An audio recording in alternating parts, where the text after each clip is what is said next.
সকাল ও সন্ধ্যা একটি জিকির করলে আল্লাহর আরশ কেঁপে ওঠে, যতক্ষণ না আপনার দোয়া কবুল না হয়। মনে রাখতে হবে, এই দোয়াটা, এই জিকিরটা আল্লাহ পাক রব্বুল আলামিনের কাছে এতটাই গ্রহণযোগ্য একটা জিকির, যেই জিকির করলে আল্লাহ পাক রব্বুল আলামিন তাৎক্ষণিকভাবে আমার আল্লাহ আপনার মনের আশা কবুল করেন। আর এই জিকিরটা এতটাই দামি, রাসূল আকরাম সাল্লাল্লাহু আলাইহি ওয়াসাল্লাম বলেছেন, আসমান আর জমিন, সাত তবল আসমান আর জমিনকে যদি আপনি এক পাল্লায় রাখা হয়, তারপরও আসমান আর জমিনের পাল্লাটা হালকা হয়ে যাবে, এই জিকিরের পাল্লাটা সবচাইতে বেশি ভারী হয়ে যাবে। তাহলে বুঝেন এই জিকিরটা কত দামি হতে পারে। খুবই পাওয়ারফুল একটা জিকির।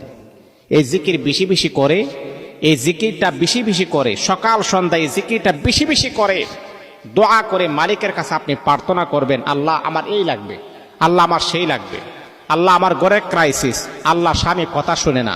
কারণ এই জিকিরটা এতটা দামি, আল্লাহ পাকের আরশটা এইভাবে কাঁপা শুরু করে দেয়, এইভাবে কাঁপতে শুরু করে যতক্ষণ দোয়া কবুল না হবে।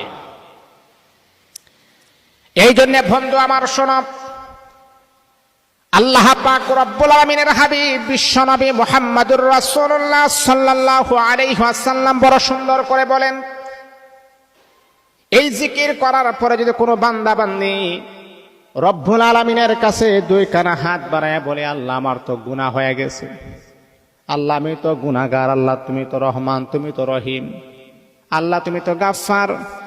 আল্লাহ পাক রব্বুল আলামিনের হাবিব বিশ্বনবী সরকারে দু আলম নবী মদিনার পয়গম্বর নবী বড় সুন্দর করে বলেছেন, আসমান আর জমিনের মাঝখানে যদি আপনার গুনাহ ভরপুর হয়ে যায়, এমনকি জমিন থেকে নিয়ে আকাশ পর্যন্ত যদি আপনার গুনাহ ভরপুর হয়ে যায়, মনের ভিতরে একান্ত আশার ভরসা নিয়ে যদি এই জিকিরটা আপনি বেশি বেশি করেন, আল্লাহ পাক রব্বুল আলামিন এই আকাশ সম পরিমাণ গুনাহগুলারে আমার আল্লাহ ক্ষমা করে দিবে। খুবই পাওয়ারফুল জিকির। এমন কোনো মানুষ নাই যে তার কোনো আশা নাই, এমন কোনো মানুষ নাই যে তার মনের ভিতরে কোনো আকাঙ্ক্ষা নাই।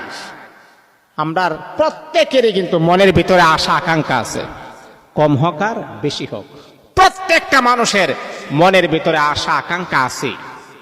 কাহারও আশা পূরণ হয়, আবার কাহারও আশা পূরণ হয় না। এই জন্যে আমি চাই যে আপনাদের আশা যেন পূরণ হয়, আপনাদের দোয়া যেন কবুল হয়, আল্লাহ পাক যেন মনের অনাকাঙ্ক্ষিত আশাগুলা যেন আমার আল্লাহ কবুল করেন। এই জন্য এই দোয়াটা, এই জিকিরটা করবেন। জিকিরটা কি জানেন? জিকিরটা বড় দামি, জিকিরটা বড় পাওয়ারফুল। আপনি জিকিরটা পড়বেন, লা ইলাহা ইল্লাল্লাহ।